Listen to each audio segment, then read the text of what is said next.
All right. Hey, everybody. Welcome back to the podcast. I'm your host, Dave. Today, we've got a different kind of episode.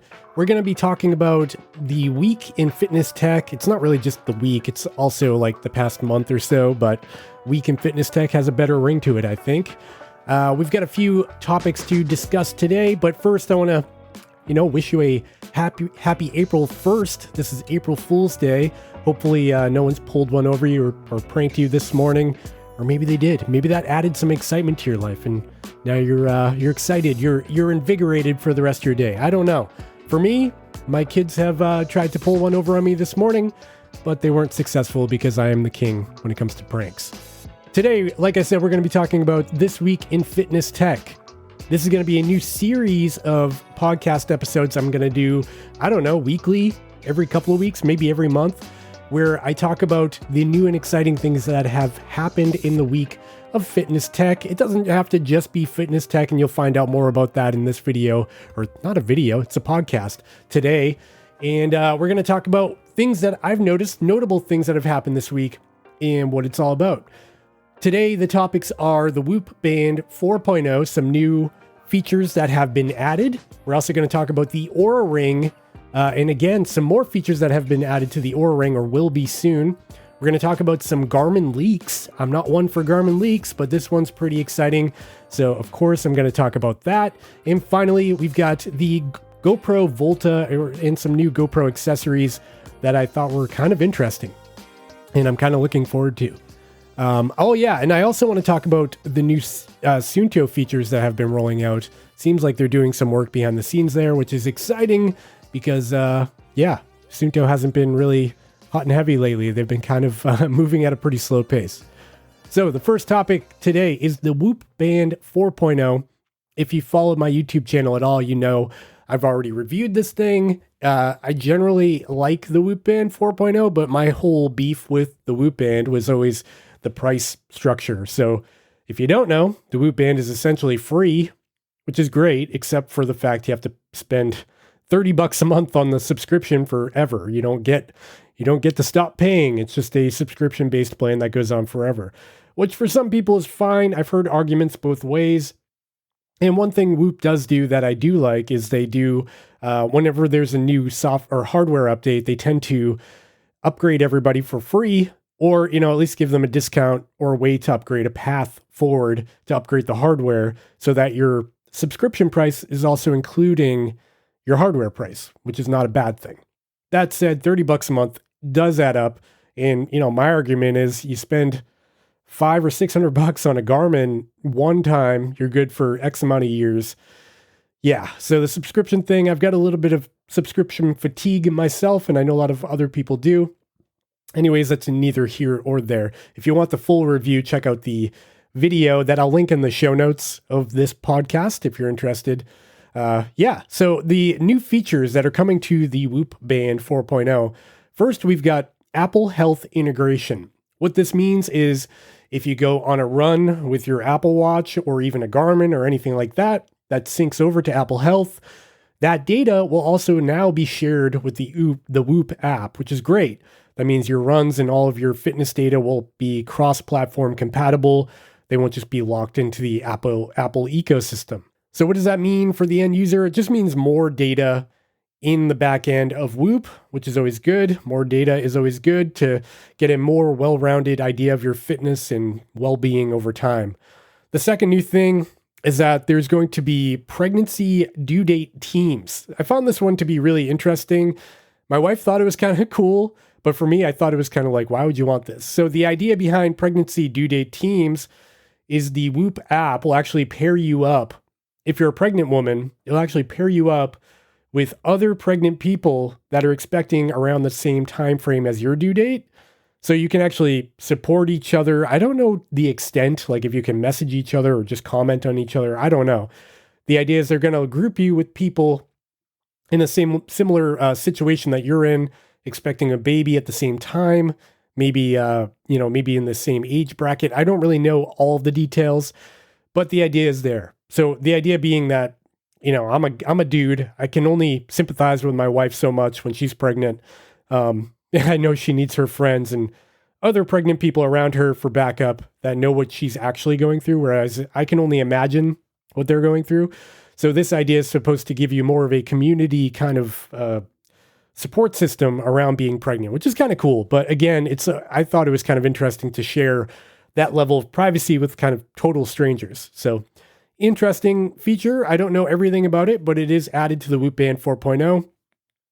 Another added perk is the ovulation, perimenopause, postmenopause, and pregnancy tracking. I just mentioned pregnancy, but all of these other features are now rolled into the Whoop platform as a whole. This is all in an effort to support Women's Month. I think that was in March. And so they added all of these women-specific features. So that's pretty cool. And finally, the last new feature is going to be mental health tracking. So on a daily basis, the Whoop app will just, get a gauge of your general mental health for the day. And you can track that over time to see what's going on in your noggin. Because in this weird time we've all been through with being, isolated and now not so much being isolated and being out there, I think there's a lot of mental health going on in the world. And Whoop definitely identified that. I know I can say I've gone through some weird stuff in the past year, kind of being trapped at home. And heck, right now, I'm sitting in my home office doing this podcast in my pajamas, and it's almost lunchtime. So that probably says something about me. So that's everything new in the Whoop Band. What I think about it, I think it's a welcome addition. I like to see that they're still trying to innovate. They're still trying to add things to the platform. And, given that price point, that expensive subscription cost, it's good to know that there's still some things going on behind the scenes. They're still thinking and adding, and they're not increasing their pricing or, adding tiers of pricing where you get X amount of benefits for this cost. And if you want all the benefits, you need the premium plan, blah, blah, blah. I'm putting it under one subscription umbrella, which I do appreciate. I wish there wasn't any subscription, but if there's going to be one, I'm glad it's just one, and all these new features are rolled into that one thing, if that makes sense. Okay, moving on to the Oura Ring 3.0. Now, the Oura Ring 3.0 is a product that I've been actively testing for about a month. I've got one on my hand at this very moment. It is a very interesting device, and it actually competes directly with the Whoop Band we just talked about. If you don't know what the Oura Ring is, it's a, small ring, as the name implies, that you put on your hand, just like a wedding band or just a piece of jewelry that you can wear on any of your fingers. Could be your ring finger, your index finger, your thumb, whatever. They prefer you wear it on your index finger, but if you need to wear it on a different finger, you can. The Oura Ring focuses on a lot of wellness tracking. So you've got a readiness score that's kind of like Garmin's body battery to give you an idea of how well rested you are from the previous night's sleep. You've got your sleep analytics, you've got your activity and calories burned, and it gathers all this data from sensors within the watch, which there is a heart rate sensor, there's a skin temperature sensor, there's a blood oxygen saturation sensor, all built right into, did I just say watch? Because it's a ring. And the really incredible thing about this device, I know I'm supposed to be talking about the new stuff, but I'm giving you kind of a download of what this thing is that the ring that I'm wearing on my scale weighs 4 grams. 4 grams. In comparison, the Garmin Epix I'm wearing is like 85 grams. So it's really incredible that they crammed all of these features into something that weighs 4 grams that you wear on your finger. Yeah, technology, man. We're moving like crazy. Anyways, so if you're an Oura Ring user, something that's been promoted ever since the beginning of Oura Ring is these new features that we're supposed to roll out in the Oura Ring 3.0 that were not existent in the Oura Ring 2.0. And what those things were workout heart rate monitoring. So this is active heart rate monitoring during a run or a ride. You've got blood oxygen saturation monitoring because the sensor is built into the ring. You've got enhanced sleep stages monitoring because those sensors are in the ring. And all these features were always marketed but didn't deliver when the Oura Ring 3.0 was announced. They left those out, which is kind of a bummer, but they promised they would be coming. Now, yesterday on March 31st, today's April 1st again. Yesterday, I received an email from Oura Ring that wasn't just to me specifically, it was kind of an advertisement stating that they're in the final stages of fleshing out all of these new features, and more specifically, that you can expect to see the workout heart rate monitoring and blood oxygen saturation monitoring coming in June of 2022, which is only a couple of months away. So it's good to see that it didn't completely fall off the radar. They've got these things coming. And if you're an Oura Ring user, hang in there because they will be coming. The new features are coming. It'll be a firmware update. It will be free and it'll be included in your current subscription, which is great. So June 2022 for those updates.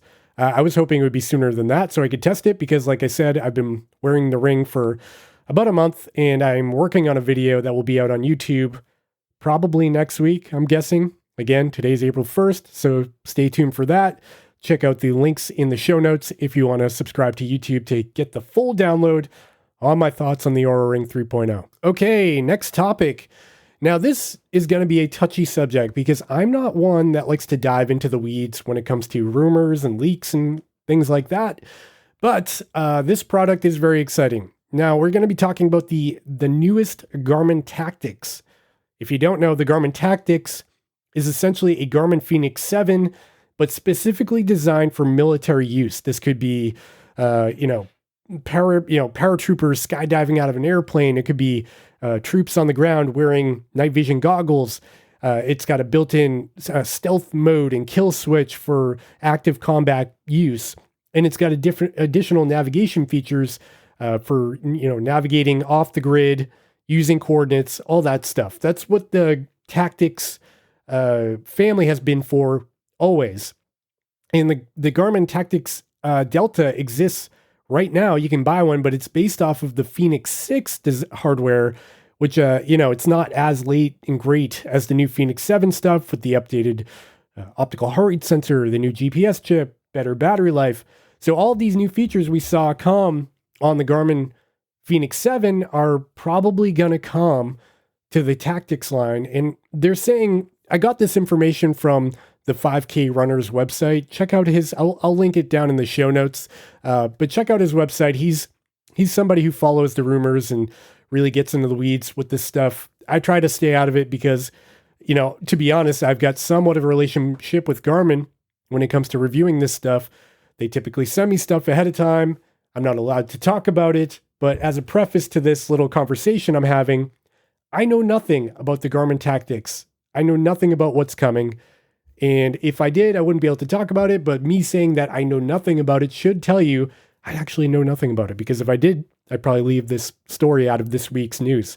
So the 5K runner saying on his website, he's got a source. This is purely a rumor. It's not finalized. There's no Garmin-backed information on this.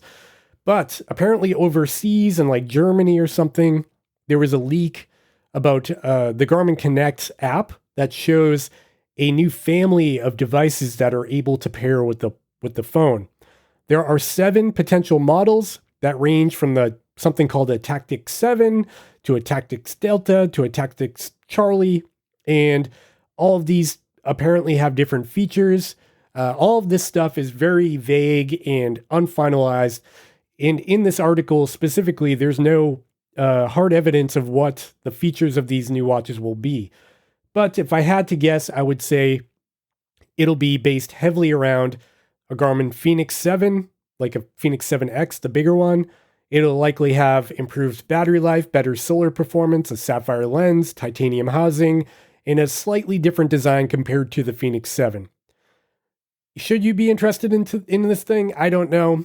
For me, it's not really a device I'm interested in because it's really for military and tactical use. I feel like for the most part, most people don't fall into that bucket, but some people just buy it purely because they like the look of it, or maybe there's a specific feature about it like stealth mode or kill switch that they find interesting. For me, it's not something I'll be into, and mainly because the pricing is going to be wild. I think the price for the Tactics Delta is about $1,100. It's probably discounted now because the Fenix 7 is out, but you can expect a premium price hike over the top tier Fenix 7. Now, the top tier Fenix 7 is the titanium model that has the sapphire lens and the solar, and that goes for about $1,000. So if you imagine a 10 or 20% increase to that price, you're looking at a very expensive device. And it's really for only niche use cases. But if you've been waiting for this thing, it seems like it's probably around the corner. Again, stay tuned to the YouTube channel because I'm hoping if it does come out, I'll have the opportunity to get hands-on with it and be able to show off what it's all about. I'm not in the army or anything, but you may be able to gain some information about that. Yeah, so that's the Tactics Delta. That's what we know so far, the leak. Again, I don't know anything, and if I did, I wouldn't state it in this podcast. Okay, another topic for this week's news is if you've been following YouTube at all and you own a GoPro, I'm sure you've seen this already. The GoPro Volta accessory that came out for the GoPro Hero 9 and Hero 10 is now available on the market. It's been all over YouTube, just like every embargo release. The big camera YouTubers like Peter McKinnon and Maddie Hapoya and everybody's got this thing in their hands and has posted videos about it. DC Rainmaker, Ray over there, had his hands on it and also posted a review video about it. Essentially, we're looking at a small tripod hand grip that's similar to something like the GoPro Shorty mount. And the Shorty is like a little hand grip for your GoPro that also turns into a tripod. And this new GoPro Volta thing also does that. It also has 3 buttons on the back to start a recording, change your modes, do all kinds of stuff with the buttons. But the standout feature about this new GoPro Volta grip is that it's got the equivalent of 3 GoPro batteries built inside of it. So you actually plug a little USB Type-C coiled cable into your GoPro, and then that plugs into the grip itself. And now you've got 3 extra batteries inside the grip, the equivalent of 3 extra batteries, plus the battery that's inside your GoPro. That should give you up to 4 hours of filming in the top resolution and in 30 frames per second. So compared to just a regular GoPro, you'd struggle to get 1 hour on a battery. Now you can get up to 4 or 5 hours depending on what frame rates and resolutions you're recording at. This has me very interested. Now, I will say the GoPro Volta retails for $129. That is a crap load of money for a little GoPro grip. Compared to, I use a Ulanzi grip that's a similar size. Of course, no batteries built in or anything. But that little Ulanzi grip costs like $12 on Amazon. It's really an inexpensive thing. So $129 for a similar type of thing is a big price hike. Now, the GoPro Volta does have those batteries built in, and that's really what has me interested, because when I make my videos, if I'm like at a race or something, I typically put extra GoPro batteries in like my drop bags or my running vest, and they're a headache to swap out because you're fiddling with the little door on the GoPro. You're pulling out a battery with sweaty hands. Your sweat's getting inside the battery door. You're exposing the SD card that's inside the battery door. It's all bad.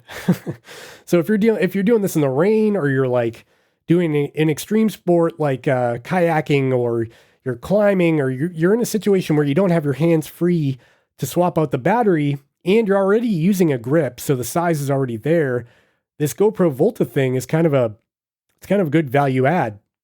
Because you get the batteries inside, you get extra controls. And the cool thing is with the Volta, you get a new battery door that replaces the battery door on your GoPro. And this little door allows the GoPro to remain somewhat weather resistant.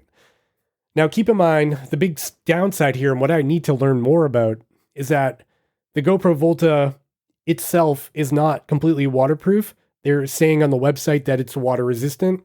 To what extent? I don't know. Like, there's no IP rating. They don't talk about how long it could be underwater for. It's really just saying the GoPro Volta is water resistant to some extent, and that's it. So take that for what it's worth. We're going to have to see more testing on YouTube come out. I think I'm going to try to get my hands on one because I'm kind of interested on it. They didn't send me one pre-release. I was hoping they would, but they didn't. So yeah, the GoPro Volta seems very interesting for my use case. If I could stick it in my running vest with the GoPro mounted to it, have the battery plugged in, and then go like a full 100-mile ultramarathon recording the event and not killing the battery, that would be huge. I guess the one issue there is like getting an SD card in the GoPro that could hold all of that footage would be kind of rough. Like 4 hours of 5K is not going to fit on a 128 gig SD card. So you'll have to go and invest in a big 512 gig SD card or something like that. And again, there's no specs on the waterproof rating on this. I wish they said it was like IPX4 or something like that. You know, you see that on like earbuds, like the Samsung Galaxy Buds. They're like IP4X, which means you can sweat heavily with them, but don't go, scuba diving. That'd be a bad idea. So pretty interesting. I'm interested in getting my hands on the GoPro Volta. $129. It is a premium price, but like if it does solve that use case for me, I'll pay the money and get it because it's pretty cool. Okay, final topic for today's podcast, and that's going to be the Suunto Training Peaks collaboration in structured workouts that was just released a couple of days ago. Again, DC Rainmaker, check out his website and his videos. He's got a whole video about how this works. Essentially, a while back, actually, Suunto partnered up with Training Peaks to offer some of their metrics within the Suunto app.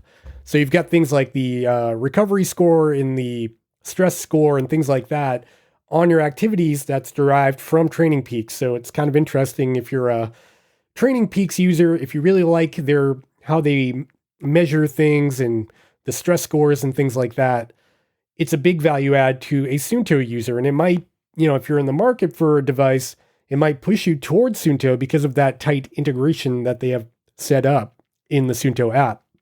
So they've taken this one step further now where you can actually create a structured workout within the Suunto app based on your Training Peaks performance and workouts. Again, I haven't really gone down the rabbit hole of setting this all up and testing it out, but it does seem really cool. So you can take your Training Peaks training plan, import it into Suunto, sync it over to your watch, and then execute all of your Training Peaks workouts on your Suunto 9 Peak, your Suunto 9 Barrow, your Suunto 5. You can do the workout, have that data sync back over to the Suunto app, and then from there, sync back over to the Training Peaks platform so you can get all of that data back in one spot and then see how your body is adapting to your training over time. Pretty interesting stuff, and it's cool to see them innovating because one thing I've been worried about with Suunto is that they've been kind of stale lately, like in both terms of like new products coming out, but also just firmware updates have kind of slowed down quite a bit. They had a couple of big things come out on the Suunto 7, their Google Wear OS watch. That was kind of cool. Back in 2021, they added some new sleep tracking metrics and their new, I think they call it body resources. That's kind of like body battery. So that all came, but then it kind of got quiet for a minute there. And then Suunto got acquired by a new company, which was kind of scary because that kind of implied the Finnish Suunto legend was going to kind of die off and maybe turn into more of a commercial thing.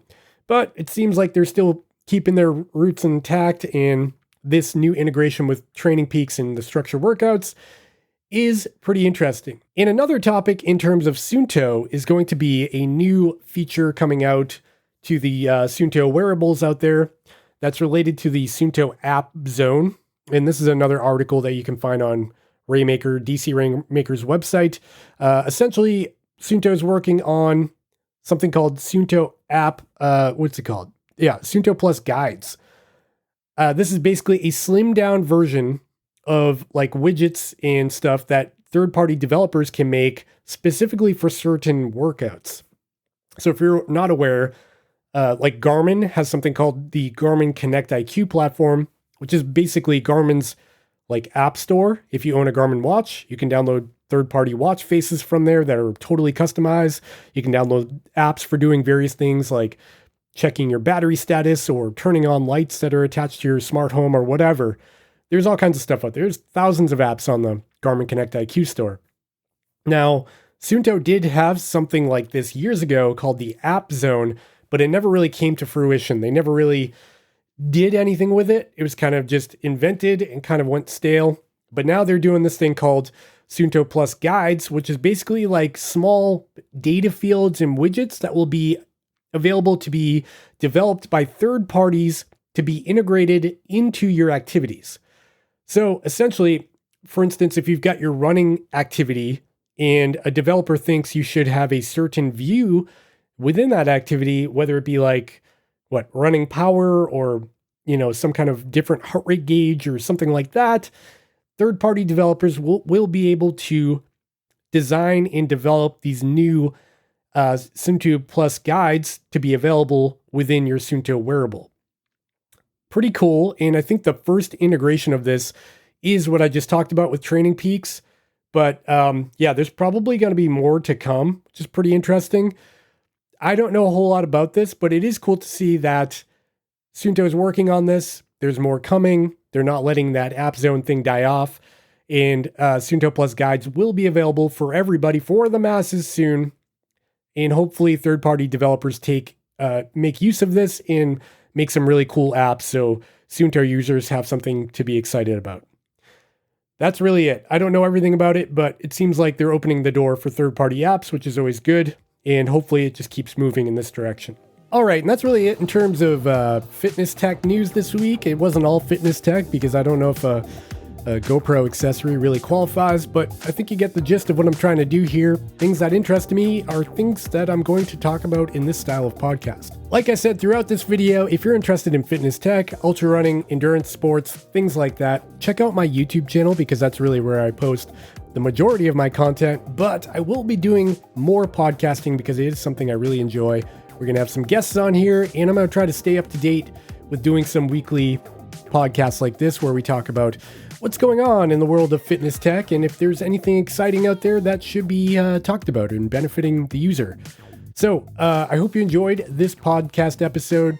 Go check out the YouTube channel at youtube.com/ChaseTheSummit. Check out the website at ChaseTheSummit.com and check out the merch store because I've got hats coming back into stock. The Chase the Summit Ridgeline Trucker hat will be back in stock soon. I've got some new t-shirts up there. It's all very exciting stuff. If you've got a request, you want to see a guest on this podcast or hear a guest on this podcast, go over to ChaseTheSummit.com, click on contact, and send me a note. I'd love to hear from you or message me on Instagram or whatever. And I'd love some ideas on what direction to take the podcast, what guests should be on here, and some new and exciting topics to talk about. Anyways, I hope you're having a great April 1st. Happy April Fool's Day. No jokes in this podcast. I probably should have started with a joke. That would have been fun, but I didn't. I guess I'm not all that fun. I'll see you next time. This is Dave signing out. Bye.